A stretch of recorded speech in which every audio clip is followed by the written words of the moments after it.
Halo semuanya, perkenalkan kami dari kelompok 1 Psikoedukasi yang beranggotakan Olga Galasia Chandra, Angel Christmas Tania Ginting, dan Fadia Venisa Auli akan menjelaskan mengenai The Assessing Training Groups. Seringkali organisasi memandang training needs sebagai suatu hal yang terpisah dari hasil akhir organisasi, dan pada akhirnya organisasi melakukan training secara asal-asalan. Oleh karena itu, diperlukan adanya upaya untuk menilai training needs dan mengenal partisipan sebelum training dimulai. Kedua upaya tersebut merupakan langkah pertama dalam mendesain program active training. Keterbatasan waktu dan informasi dapat menjadi hambatan untuk trainer menilai situasi training.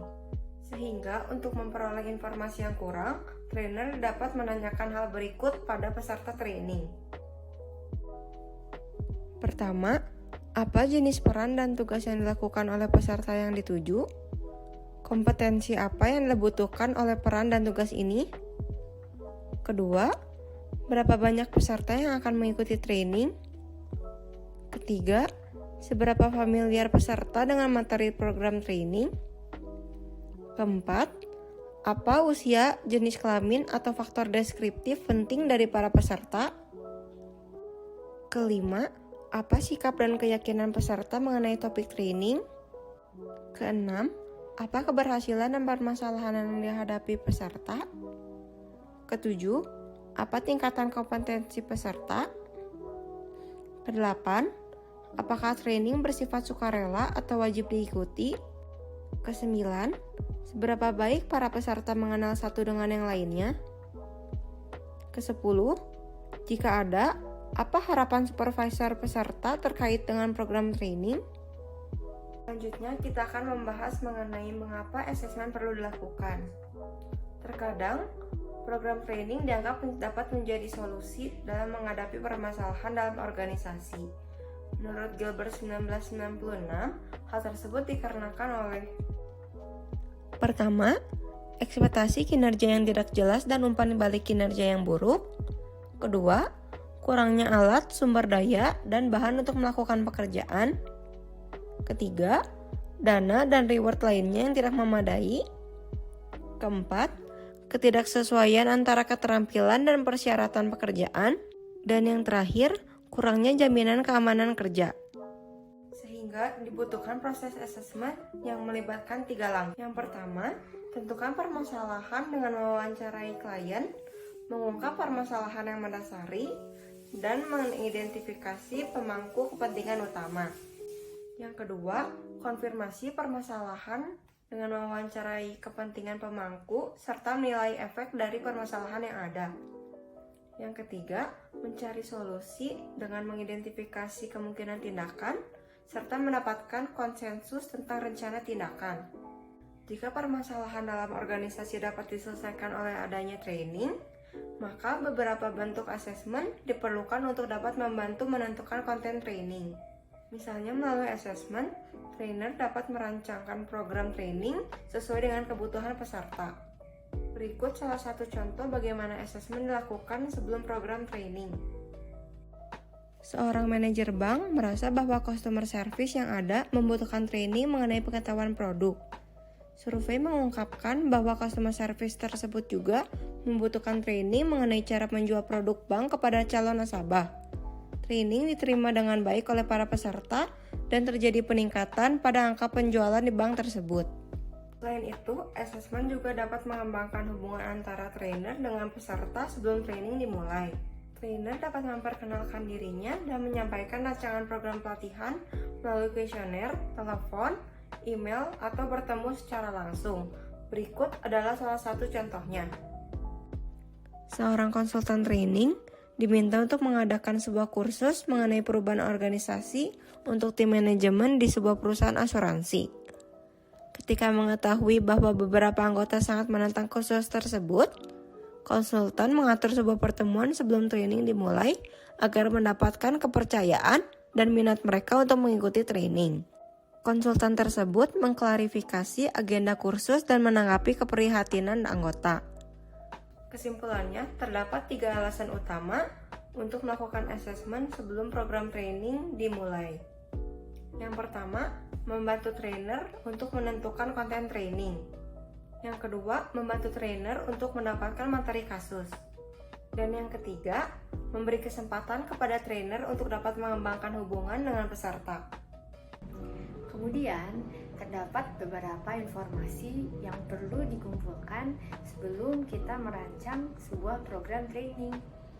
Saat mempertimbangkan jenis training apa yang sesuai, kita dapat menanyakan secara langsung kepada partisipan tentang apa kebutuhan training mereka. Cara seperti ini dapat membantu pembuatan program training. Salah satu cara sederhananya adalah dengan membagikan kuesioner singkat seperti contoh berikut ini.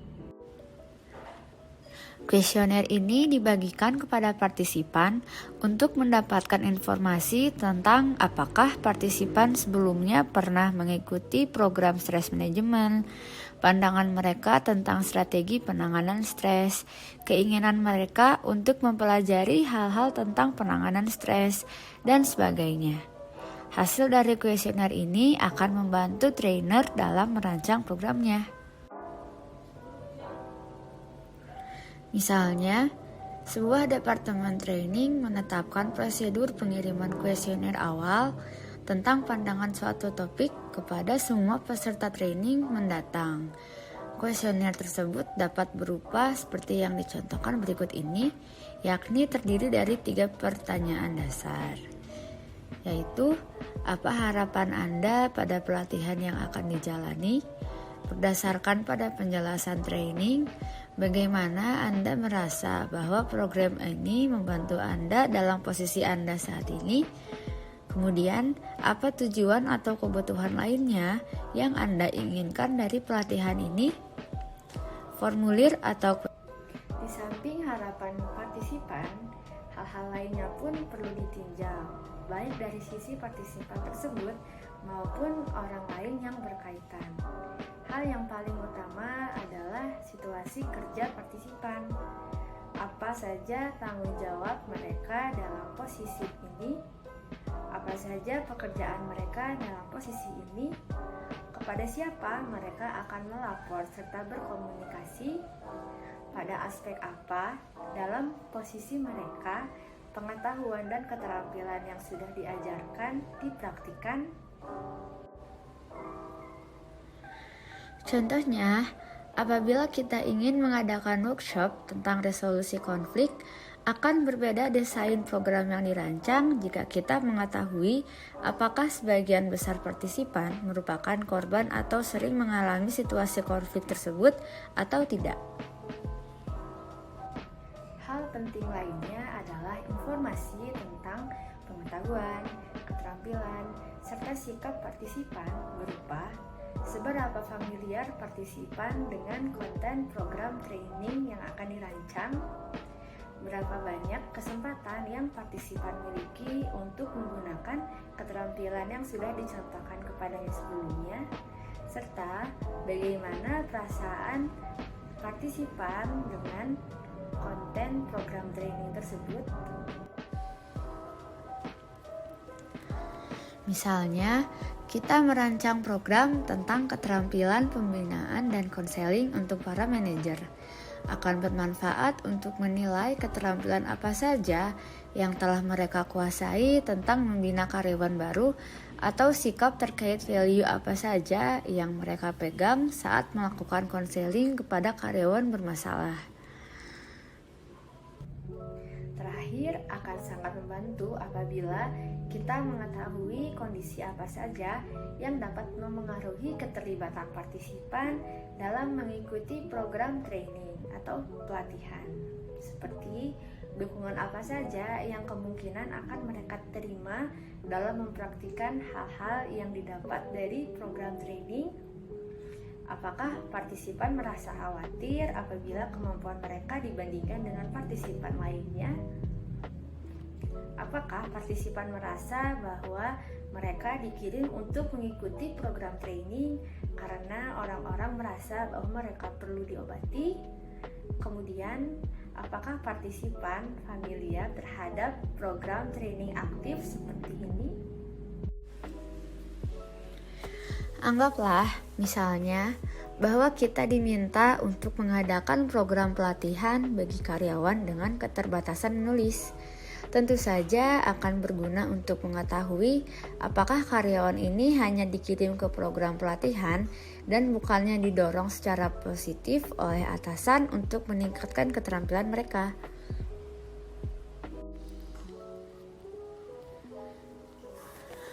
Kuesioner ini dibagikan untuk mengetahui apa prioritas partisipan dalam memberikan customer service, siapa yang mereka utamakan dalam memberikan customer service ini, apa saja kesulitan mereka dalam memberikan customer service yang baik, keterampilan apa saja yang ingin mereka pelajari agar dapat memberikan customer service yang baik, dan sebagainya.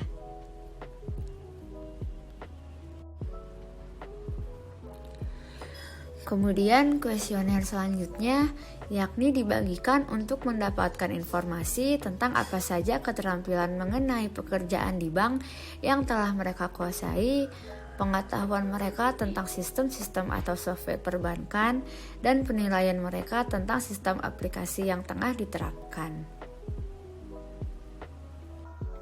Terdapat 9 teknik penilaian kebutuhan dasar. Yang pertama yaitu observasi. Keuntungan yang pertama dalam observasi yaitu minimnya gangguan aktivitas kelompok. Dan kita juga dapat membandingkan kesimpulan dari observer dan juga responden.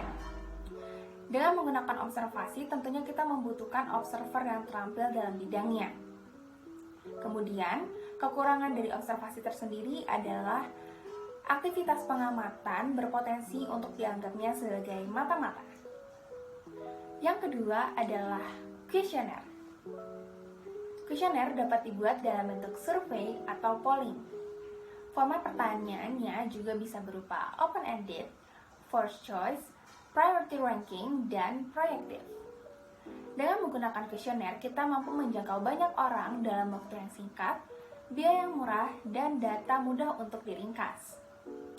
Namun, terdapat keterbatasan dalam menetapkan masalah dan juga solusi. Dan juga membutuhkan waktu guna mengembangkan instrumen yang aktif. Yang ketiga adalah key consultant. Key consultant di sini berupaya untuk menjaga informasi terkait dengan training needs kelompok. Kelebihannya ialah sederhana dan juga murah. Dengan menggunakan key consultant, akan mendapat masukan dari individu sesuai dengan perspektif masing-masing individu. Namun kekurangannya cenderung bias karena training needs dari perspektif pribadi ataupun juga organisasi. Yang keempat yaitu print media. Print media di sini mencakup jurnal profesional, berita, majalah, dan publikasi internal. Print media merupakan sumber informasi yang sangat baik untuk memperjelas kebutuhan dan memberikan informasi yang terbaru. Namun, yang menjadi masalah di sini ialah ketika data yang dianalisis dan disintesis dapat diubah ke bentuk yang dapat digunakan. Yang kelima adalah wawancara atau yang biasa kita sebut dengan interview. Interview di sini dapat dilakukan secara formal dan juga non-formal, terstruktur dan juga tidak terstruktur. Namun, dengan interview ini kita dapat menghabiskan waktu yang sangat panjang. Dan dengan interview, kita memerlukan interviewer yang berpengalaman supaya mendapatkan hasil yang objektif, bukan subjektif. Yang keenam yaitu group discussion. Group discussion di sini berfokus pada analisis pekerjaan, analisis masalah kelompok, penetapan tujuan, dan sejumlah tugas. Dengan kita menggunakan group discussion, kita dapat menggunakan satu atau beberapa teknik seperti brainstorming atau simulation. Hal ini dapat membantu peserta untuk dapat menganalisis masalah dan menjadi pendengar yang baik. Namun, tentunya akan memakan waktu yang cukup banyak dan menghasilkan data yang sulit diukur jika teknik yang dipakai itu kurang terstruktur. Yang ketujuh adalah tes. Tes digunakan secara fungsional untuk mengetes kemampuan. Tes ini digunakan untuk mengambil sampel dan fakta yang ingin dipelajari. Hal ini membantu menentukan penyebab dari suatu masalah. Hasil data di sini mudah untuk diukur dan juga dibandingkan. Hanya saja beberapa tes yang tersedia dan valid digunakan dalam situasi tertentu. Yang kedelapan yaitu records and reports. Records and reports di sini dapat terdiri dari bagan organisasi, dokumen perencanaan, kebijakan, audit, dan laporan anggaran. Selain itu dapat dilihat juga pada notulensi rapat, laporan program bulanan, catatan dinas instansi, dan juga studi evaluasi program. Dengan menggunakan records and reports, kita akan mendapatkan petunjuk dari suatu titik permasalahan, serta memberikan bukti yang objektif terhadap suatu permasalahan. Kelebihannya ialah tidak memerlukan banyak usaha untuk mengumpulkan data. Kekurangannya akan terdapat kemungkinan penyebab masalahnya tidak diketahui. Selain itu, mampu timbulnya perspektif data dari situasi masa lalu, melainkan bukan pada saat ini. Terakhir, membutuhkan analisis data yang sangat terampil. Yang kesembilan yaitu work samples. Work sample di sini berupa produk yang telah dihasilkan selama pekerjaan. Misalnya, tata letak iklan, proposal program, analisis pasar, surat, dan desain pelatihan. Work sample di sini merupakan data yang dimiliki oleh suatu organisasi. Namun hanya saja membutuhkan analisis dan penilaian khusus mengenai kelebihan dan kekurangan yang akan diungkapkan karena dapat menjadi subjektif.